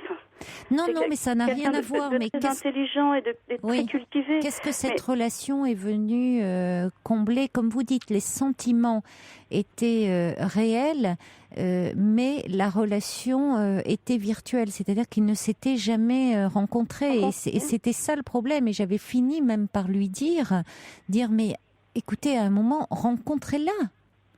Parce que ça pose la question il faudrait que vous vous rencontriez. Parce qu'au fond, de qui êtes-vous tombé amoureux ? Qui est cette femme ? Mais, ouais. Ah oui, non, mais il y avait des échanges de photos. Oui, mais c'est pas une photo ne peut jamais représenter, ça ne peut pas représenter la réalité d'une personne, une photo. Mais c'est vrai qu'il avait du mal à entendre ça parce qu'il était assez enfermé dans cette relation. A-t-il laissé une lettre ? Quelque chose expliquant, si tant est qu'on puisse expliquer un suicide, parce que il y a toujours plusieurs raisons dans un suicide et la personne les connaît-elle vraiment elle-même. Le présent ne sert souvent que de détonateur à des choses plus profondes qui se jouent dans le passé. Mais c'est vrai que mon frère, ma sœur et moi, nous arrivons à faire le tri justement dans ces différentes raisons. Mais j'ai perdu le fil. Oui, je vous demandais s'il avait laissé une lettre. Oui, il a laissé une lettre où justement, comment vous dire, où la plus grande partie, enfin pas la plus grande partie, mais il nous a envoyé un mail à chacun de mes frères et sœurs et moi. Et puis il a laissé une lettre. Moi, je pense qu'il lui a aussi, finalement, il va envoyer une lettre, envoyé un mail. Il a vidé son ordinateur, sa boîte mail de tous ses mails. Oui. Donc elle était vierge. Et à nous, il nous a laissé une lettre où il n'avait rien inscrit spécialement pour nous. Simplement les quelques consignes pour ses obsèques. Et puis quand même un gros paragraphe pour elle. Où il disait qu'il ne fallait pas la faire souffrir, qu'il l'a follement aimée. Ça, je sais que j'ai retrouvé, après sur son téléphone portable, parce que ça, il n'avait pas eu le temps il n'a pas eu bref. Il n'a pas vidé ses SMS et j'ai vu je t'aime Claudine. Elle le savait qu'il l'aimait. Il nous l'a dit qu'il l'aimait, qu'il ne fallait pas la faire souffrir. Et je trouve ça. Voilà. Moi, je vous appelle juste pour dire que les gens ne se leurrent pas sur les relations virtuelles, que c'est des gens qui sont très très très très habiles. Vous savez quand même que cette femme, donc j'ai quand même, on a quand même continué d'avoir des relations parce que c'est moi qui ai découvert mon père quand il s'est donné la mort, une demi-heure après seulement, et qu'elle était là en train de lui téléphoner sur son téléphone portable. Je vous appelle, j'ai bu un peu de vin rouge ce soir parce que sinon je vous aurais jamais appelé pour continuer sans pleurer. Mais ça va pas tarder peut-être. Mais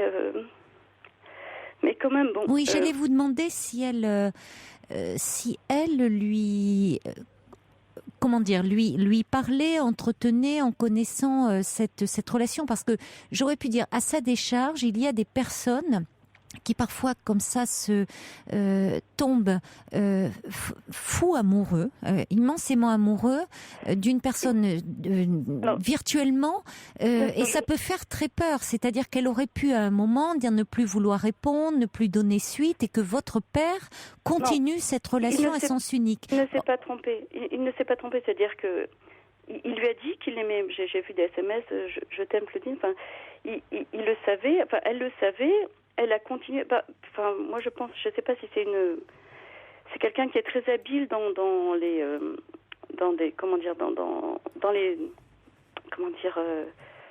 la manipulation des sentiments. Elle le savait que papa l'aimait. Elle le savait. Ça, c'est sûr. Papa le lui a dit. Quand elle me dit après, je reçois un mail le 20 avril, c'est-à-dire le lendemain des obsèques de papa, parce qu'elle voulait, je lui avais demandé d'avoir une communication téléphonique avec elle le jeudi, le mercredi 20.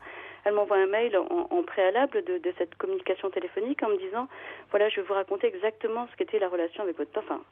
Donc c'était une grande relation d'amitié, en même temps, une grande relation d'amitié. Voilà, elle me raconte que c'est une grande relation d'amitié. Quelques 2 jours plus tard, je reçois un mail en me disant, voilà, votre papa et moi, on s'est échangé tel cadeau. C'était pas, votre papa. Et je voudrais ce pull qu'il a porté parce que je l'ai vu sur les photos. Est-ce que vous pouvez m'envoyer tel objet de papa? Non. Est-ce qu'une relation d'amitié, on demande 3 jours après les obsèques du papa, d'envoyer des objets qui aussi pour nous sont chers? Je suis désolée, mais non, surtout s'ils ne se sont jamais en plus rencontrés. Voilà. Non, mais je crois qu'elle est très très habile dans la manipulation des sentiments et elle nous a même envoyé un mail qui enfin, je suis pas la seule à l'avoir lu, enfin il m'est adressé, mais je l'ai fait lire à beaucoup de personnes et à mon mari notamment, des gens qui sont un petit peu plus dans le raisonnement que moi dans l'émotion et qui me disaient mais non, et c'était du chantage au sentiment. Si vous ne voulez pas m'envoyer ces objets, ne vous inquiétez pas, je suis tellement dans la souffrance.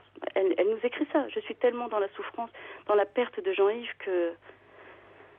Oui, c'est complètement déplacé de vous dire ça à vous, les enfants. Tout à fait. Donc, en fait, voilà, je voulais juste dire, prévenir les gens que... Oui, mais vous avez raison, je comprends, évidemment, votre c'est très... évidemment, votre peine, parce que vous ne pouviez pas, personne ne peut imaginer à quel point ça peut basculer et à quel point sur quelqu'un de fragile, parce qu'il y avait évidemment une fragilité à la base quand même, mais ça peut être dangereux, c'est-à-dire qu'est-ce qu'on peut projeter finalement, qu'est-ce qu'il y a eu aussi là dans cette relation, parce que qu'est-ce qui fait aussi que au fond il y a la personnalité, ce que vous semblez dire, de cette femme, la rencontre avec celle de votre père, et puis le fait que au fond, votre père ne pouvait pas sortir de cette relation virtuelle. C'est-à-dire que je me souviens très bien lui avoir dit qu'est-ce que ça venait combler. C'est-à-dire qu'on voit bien, il y avait cette quantité phénoménale de mails envoyés, où tout d'un coup, sur cet échange intellectuel, ça a dérivé vers cette relation-là. Et tout d'un coup, ça semblait remplir toute sa vie. Et pour autant, cette femme qui n'était pas présente physiquement dans sa vie, il ne pouvait plus s'en défaire. Il ne pouvait plus ça devenait une véritable obsession pour lui. Je vais vous dire quand même que cette femme n'était pas présente dans sa vie, mais qu'elle lui a envoyé des clichés d'elle. Des clichés d'elle. C'était une jolie femme. C'est une jolie femme. Et... où elle a quand même envoyé des clichés d'elle aussi, où elle soulevait son pull de dos, justement, où on voyait que son dos nu, ou alors où elle était dans sa voiture et elle relevait sa jupe et puis on voyait le haut de ses cuisses et son genou, ou alors, plus osé aussi, enfin peut-être que papa m'en voudrait de dire ça, mais bon. Oui, elle savait jouer avec son désir. Tout à fait, oui. Tout à fait. Donc... Il y a ça aussi. Oui, elle a su jouer avec son désir et sans toutefois, en même temps, aller jusqu'à la rencontre. Oui, puisque elle n'a même pas donné son nom, elle n'a même pas donné son adresse, alors que... Oui. Et vous, quand vous essayez avec votre père, effectivement, de le ramener dans une réalité, vous vous heurtiez à un mur, malheureusement. Tu ne comprends pas. Ah, Stéphanie, tu comprends pas. Mais je dis, si, papa, je comprends ta souffrance. Mais tes sentiments sont réels, je vois. Oui, et c'est ce qui est terrible, c'est qu'il n'ait pas pu parler de cette souffrance. Ben non, parce que moi, je me souviens bien qu'il avait appelé pour parler de cette relation, mais comme quelque chose de... finalement, c'était que dois-je faire, mais cette relation lui paraissait comme quelque chose où on sentait qu'il était bien sûr en difficulté. Et en même temps, c'était quelque chose de magnifique qui lui arrivait dans sa vie. Mais c'est vrai que justement, à un moment, ma sœur et moi, on a baissé les bras parce qu'on essayait d'abord de le raisonner, de lui dire « Papa, tu souffres », alors que la relation est virtuelle, qu'il n'y a rien de concret. Et puis à un moment, ma sœur et moi, enfin surtout ma sœur, lui a dit « Mais écoute, papa, tant que le cœur vibre, tant que tu es en émotion comme ça, c'est t'es bien vivant, vas-y, mais continue, t'as raison. Voilà. Il y a pareil. On ne savait pas quoi faire, quoi dire. Alors, c'est vrai qu'il y a Olivier, le patrouilleur, qui se souvient bien aussi de l'intervention de votre papa et qui dit, il se souvient que il était prévu qu'il la rencontre quelques jours plus tard. Il dit peut-être que son malaise l'en a empêché. Son Alors, AVC. en fait, c'est vrai que Comment a-t-il vécu aussi ça? Parce que il y a le fait, comment c'était-il, son AVC avait-il laissé des séquelles? En même temps, il s'est pas donné le temps, malheureusement. non. En fait, Dans quel état était-il après son AVC? il était bien. Il était bien. Il avait le côté gauche un petit peu insensible. D'accord, mais ça, bon, après un AVC, ce qui est dans l'ordre des choses, et avec une rééducation, mais peut-être que... Il n'avait même pas besoin de rééducation. Il n'avait même pas besoin de rééducation. Les médecins l'ont laissé sortir, il n'avait pas de rééducation à la maison. Il n'avait pas de rééducation? Non. Oui, mais qu'est-ce que ça a pu aussi provoquer en lui? Ce que ça a provoqué en lui, c'est la peur d'en faire un deuxième. Et de ne pas être capable... En fait, pour vous dire... la vérité, en fait, ma sœur doit donner naissance à son premier enfant là au mois de juin. C'était une grande fête. Ce sera quand même de toute façon une grande fête pour tout le monde. Et papa devait du coup aller à Paris à cette occasion, forcément, pour voir le bébé et rencontrer Claudine justement à ce moment-là. Et je pense que son AVC lui a dit qu'il ne serait... Et il posait la question, moi j'ai pas tellement envie de rentrer dans l'intimité de papa après. J'ai pas envie de tout vous dire, de tout ce qu'il a pu me dire. Oui, mais c'est ça, cette image peut-être diminuée de lui-même. Oui, bien, tout à fait. C'est ça. C'est vrai que, oui. que ça a joué, mais... Ça a joué, je veux dire, il s'est pas donné la mort par rapport... Personne ne peut dire pourquoi. Les raisons d'un suicide sont toujours infiniment complexes et laissent l'entourage dans un abîme de questions. Je ne vous appelle pas pour ça ce soir. Moi j'ai... Oui, mais moi je vous le dis quand même. J'ai eu quelques réponses. Moi je vous le dis parce que les raisons qui poussent au suicide, elles sont de deux ordres. Hein. Il y a quand même, il y en a certaines qui sans nul doute tiennent aux difficultés que rencontre la personne dans sa vie présente. Mais pour qu'elle la conduise à mettre fin à ses jours, il faut quand même qu'elles entrent en résonance avec des éléments de son passé et qui sont devenus inconscients. Bien sûr. Parce qu'il y a quelque chose aussi dans l'histoire de votre père qui ressurgit, vous voyez, et même dans cette histoire-là, avec cette femme, il y a quelque chose de son histoire passée. Il y a une clé qui nous échappe, mais il y a quelque chose. Pourquoi il y a une telle projection autour de cette femme? Que représentait-elle pour elle? Je suis tout à fait d'accord avec vous, c'est-à-dire que les raisons sont multiples, mais que cette femme a été quelque part, malgré elle, un déclencheur, quoi. Alors, un catalyseur, voilà, oui. Catalyseur, peut-être. Voilà. Oui, un déclencheur, oui, c'est ça. Il faut toujours, quelque chose comme ça. Mais il y a tout ce qui tourne autour comme ça de la séduction, de tout ce qu'on en attend, de toutes les projections qu'on en a, peuvent être effectivement parfois redoutables. Tout à fait. Enfin, voilà, le seul objet de mon appel ce soir, c'était de... Je voulais pas contrer papa. Je ne sais pas, comme je vous l'ai dit tout à l'heure, je suis retournée sur vos archives là et je pense qu'au bout d'un mois, elles sont plus... normalement, oui, normalement c'est un mois, hein, effectivement. Donc voilà, comme papa est décédé un mois pile après son intervention, le 17 avril, je n'ai pas pu écouter ce qu'il avait dit. C'était pas que c'était sans importance pour moi, mais j'avais d'autres soucis. C'était oui, je comprends. Qui se sortent de tout ça. Et voilà. Et est-ce qu'il est possible oui. que je puisse avoir son intervention On ne les a plus. Non. On ne peut plus. On n'y a plus accès nous-mêmes. D'accord. Stéphanie, on ne les garde plus nous-mêmes en mémoire, vos interventions. D'accord. Bon. Non, je suis désolée, mais elles ne sont plus gardées. C'est peut-être aussi bien.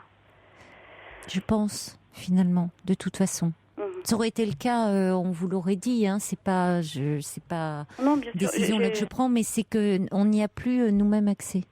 Non, mais c'est peut-être aussi bien comme ça. Oui, parce que de toute façon, ce soir-là, il parlait de la relation, de la façon dont il s'était connu par le bien. Enfin, ça n'a pas lieu de revenir là-dessus. Ce que je peux vous dire, et ce qu'on voit des messages d'auditeurs qui se souviennent de l'intervention de votre papa, c'est que à l'antenne, son malaise ne s'est pas entendu. Et c'est vrai que parfois, on entend des personnes où on ne les sent pas très bien. On peut se demander pour quelle raison. Alors c'est compliqué parce que par délicatesse, on n'ose toujours pas dire. Hein. On ne sait pas si c'est à cette heure-ci parce qu'ils ont pris peut-être des médicaments, soit pour dormir et qu'au fil du temps, le discours est moins fluide, ou peut-être une consommation d'autres substances, hein, ou voire de l'alcool, ou vous voyez. Là, le discours est toujours resté très fluide, son discours est resté fluide, sa parole a été fluide, et il n'y a pas eu de blanc, enfin, il n'y a pas eu de sensation. Moi, je ne l'ai pas ressenti, et les auditeurs qui étaient là à l'écoute ce soir-là ne l'ont pas ressenti non plus. Et il y avait même eu beaucoup de messages par SMS d'auditeurs. Et est-ce que je peux vous demander ce que disaient ces SMS à ce moment-là? Certains, si vous voulez, c'était un peu partagé. Il y avait beaucoup qui mettaient en garde par rapport à cette relation, disant écoutez, après tout, vous ne connaissez pas. Et puis d'autres qui disaient c'est peut-être une histoire importante. Enfin, c'était parce que, si vous voulez, au départ, il nous avait parlé d'elle en pensant cette rencontre, donc j'ai plus le nom, mais de cette journaliste de Libération qui était décédée, et sur ce forum où ils avaient communiqué en soutien, et puis de fil en aiguille, ils s'étaient découverts des affinités, et jusqu'à communiquer régulièrement plusieurs fois par jour, et donc de cette amitié amoureuse. Et donc, tel qu'il en parlait, on pensait que cette femme était libre. Et puis, à la fin, et à un moment, je dis, mais comment se fait-il que vous ne vous êtes jamais rencontrés? Donc, il disait que c'était parce qu'ils étaient à distance l'un de l'autre. Je dis, oui, mais enfin, les distances ne sont pas infranchissables. Et puis, votre papa a fini par nous dire qu'elle était mariée, mais vraiment en toute fin. Et on avait l'impression, en fait, c'est ça, qu'il ne voulait pas, qu'il y avait une partie de lui qui ne voulait pas se confronter à la réalité. Qu'il y avait une partie de lui qui savait qu'il y avait quelque chose d'impossible, mais qui refusait cela.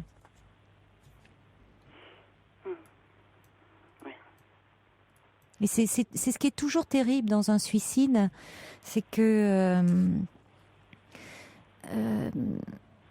il faudrait pouvoir parler, de dire qu'est-ce qu'il en est. Alors malheureusement, il y a eu cet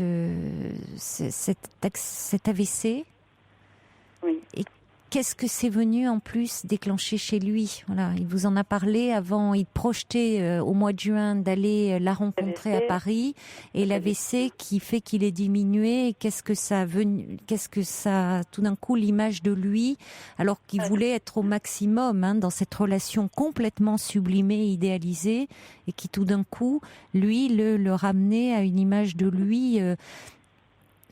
Peut-être déjà, on peut le penser, une image de lui pas bonne, quoi, et que cet AVC encore un peu plus abîmé.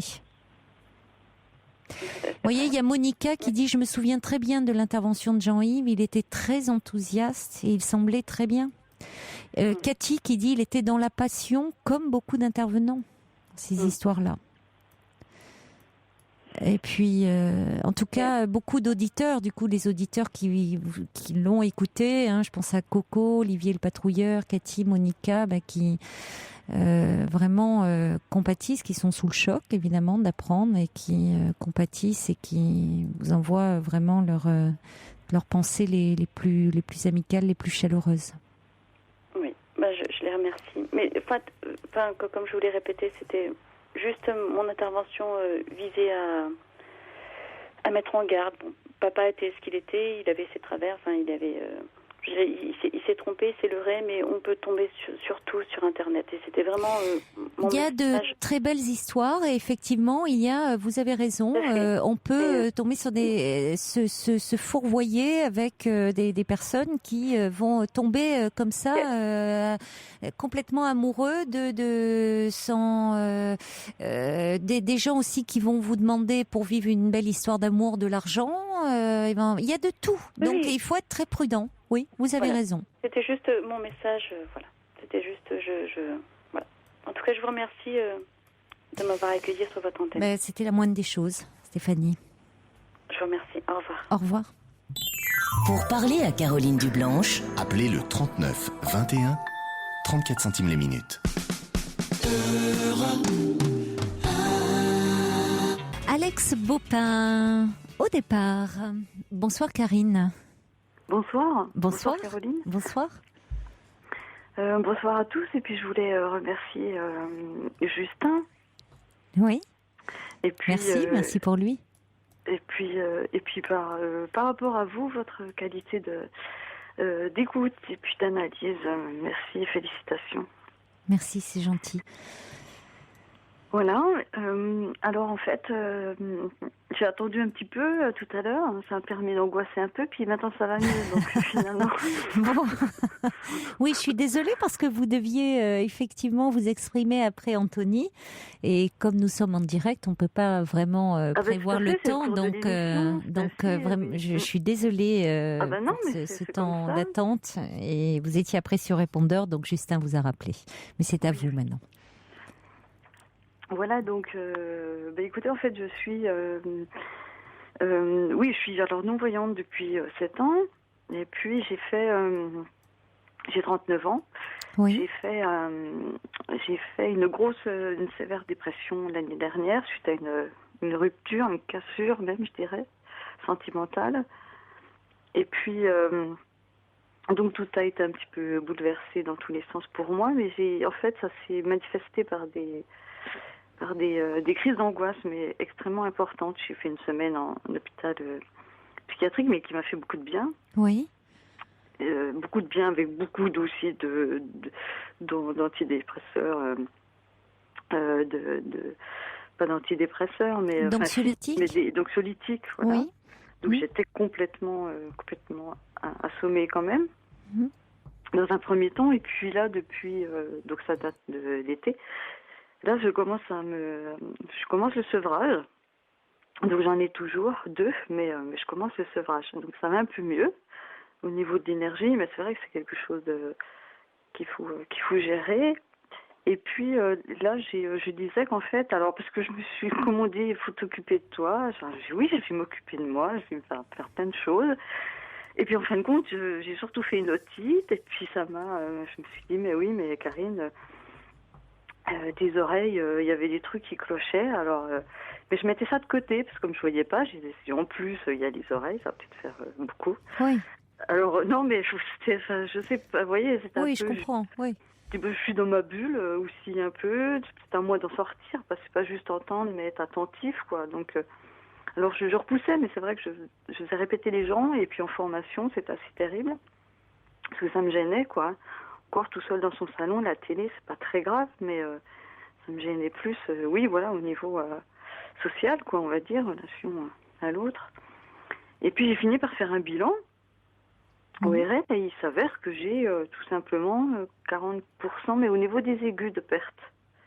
Donc c'est qu'il y a bien quelque chose, mais c'est une perte, il n'y a rien d'évolutif par contre. Oui. Et donc j'ai tout de suite enchaîné. Et donc là, ça fait une semaine que j'ai mes petites oreillettes, je vais les appeler comme ça, sous prothèse, je suis pas trop envie, oreillettes. Et c'est assez fantastique parce que ça me redonne des sons, effectivement. Je redécouvre des sons, c'est assez incroyable, c'est assez incroyable. Ça doit être le printemps, tous les oiseaux sont décuplés dans le quartier. C'est hyper impressionnant. C'est la bonne saison en plus, oui, pour entendre alors là, vraiment là. Beaucoup plus. Oui, parce qu'ils s'en donnent à cœur joie en ce moment. Hein. Ouais. Et au moins, ça fait plaisir de tous les entendre. Il y a la chorale en entier, là, c'est plus sympa. Alors, il faut maintenant distinguer les différents sons. Il faut aller dans la subtilité, la Karine. Hein. C'est une occupation comme une autre, ouais. Ah, c'est merveilleux. C'est chouette de les reconnaître. Ah oui. Très peu de gens savent reconnaître les chants des oiseaux. Moi, la première d'ailleurs, je ne sais pas. Alors que il faut vraiment là une oreille pour le coup très fine, quoique. Mais quand on s'exerce, c'est vrai que c'est vraiment la bonne période là. Oui, donc vous redécouvrez certains bruits, enfin, quand on parle de chant des oiseaux, on n'est pas dans le bruit, hein, c'est tellement agréable. Non, c'est vraiment effectivement des sons aigus, métalliques, mais vous savez, rien que le fait de froisser une feuille. Oui. Moi, ce bruit-là, je ne l'avais plus. Vous l'aviez complètement oublié. C'est sourd, en fait, on n'entend pas. On entend un bruit, évidemment, mais c'est comme c'était tellement sourd que ça n'a plus, c'est pas le vrai bruit, quoi. C'est pas le. Mais heureusement que vous avez eu alors finalement cette otite et que vous êtes enfin décidé à vous occuper de vous. Bah oui. Parce que c'est positif dans la mesure où c'est pas quelque chose d'évolutif, ça ne peut que m'apporter, moi. J'ai cet outil-là, je vois plus, j'ai quand même besoin de l'outil. Ah oui. Bah oui. Oui. Donc ça me prend, ça me sent, non, ça me fait pas du mal, ça, au contraire, c'est pas. Oui, c'est un plaisir de redécouvrir. Oui, parce que ça pourrait, il y a certains sons qui pourraient vous agresser finalement de tout d'un coup. Oui, là, je commence parce que je suis en une semaine d'essai. Hein, oui, ça me peut me casser la tête. Oui, il y a des sons là, je m'en passerais bien. Et c'est des sons de la vie courante, vous savez. Alors vous écrasez votre bouteille en plastique parce que vous faites du tri collectif. Oui, ça, c'est bien, Karine. C'est bien, c'est très bien. Continuez, hein. Vous êtes une bonne citoyenne. Dans le sac jaune. Ouais. Non, mais il y a des bruits comme ça, oui, qui vous cassent les oreilles pour rien, quoi. En fait. Mais je me dis, ça casse les oreilles aux autres aussi, puisqu'ils entendent normalement. Et depuis combien de temps vous n'entendiez plus tous ces sons ? Ça fait quelques années. Ah oui. Mais c'est parce que vous... Oui. C'est à cause de la vue, je mettais ça de côté, si vous voulez, réellement. De faire répéter, de ne pas entendre, Oui, mais justement, on aurait pu dire, du fait de votre vue, déjà, vous ne voyez pas, vous auriez pu dire, au moins, il faut vraiment que j'entende et que j'entende bien. Et vous semblez dire comme si vous aviez un peu tout laissé aller. Oui, je mettais ça de côté parce que je me disais que c'était déjà pas mal et l'idée de cumuler, ça me faisait un peu bizarre. En fait. Oui, mais c'est compliqué déjà de perdre la vue. Vous dites vous avez perdu la vue il y a 7 ans, donc vous dites de cumuler. Oui, mais ça veut dire qu'au fond, c'est comme s'il y a eu un moment de votre vie où vous aviez un peu lâché. Et où là, il y a une reprise en main en disant, quand on me disait s'occuper de vous, oui, mais vous vraiment vous prendre en main et ne pas laisser faire les choses. Il a fallu que vous ayez mal, au fond, pour faire un bilan et pour pouvoir avoir vos petites oreillettes qui vous permettent d'être vraiment reliés au monde extérieur et entendre, parce que entendre, on est très isolé quand on n'entend pas bien. Oui, bien sûr, parce que c'est pas qu'on... Moi, je peux entendre, mais il y a la compréhension. Alors, dans les aigus, quand on a une paire d'aigus, on a toutes les voyelles, mais après, ça va être dans les consonnes, ça va pêcher, c'est-à-dire le che, le fre, on peut tout mélanger. Che, fre, vous voyez, voilà. Donc aujourd'hui, vous ne faites plus répéter? A priori, non. Ou alors, c'est que vraiment, j'avais la tête ailleurs. Mais ça nous arrive tous, hein. Oui. Oui, ça... Mais non, faut bien faire la différence, oui. Oui. Quand on ne veut pas écouter, on ne veut pas écouter, mais ça, c'est autre chose. On peut être un peu distraite. Hein, oui, on a le droit aussi. Bien sûr, oui, mais... Donc, et vous êtes adapté immédiatement? Assez vite, oui. Assez vite? Oui. Bon. Oui, finalement, ouais, ça va. Puis ça me fait du bien parce que ça va me redonner du courage dans les déplacements en canne, dans la rue, parce que là, de l'extérieur, ça va m'apporter. Bien sûr, même par rapport à ce que vous avez vécu, votre anxiété et autres, vous étiez terriblement isolé, en ne voyant pas, en n'entendant pas bien. Là, ça vous ouvre véritablement aux autres. C'est un joli témoignage que vous nous apportez, je trouve, Karine. Merci, vraiment. Bon, je suis désolée de vous avoir fait attendre aussi longtemps, mais ça valait vraiment le coup de vous entendre. Merci beaucoup, ma chère Karine. Je vous embrasse. Au revoir. Moi aussi, je vous embrasse. Au revoir. Très belle nuit à l'écoute d'Europe 1. Faites de jolis rêves. Il est maintenant 1h, l'heure des informations présentées par Émilie Bonneau.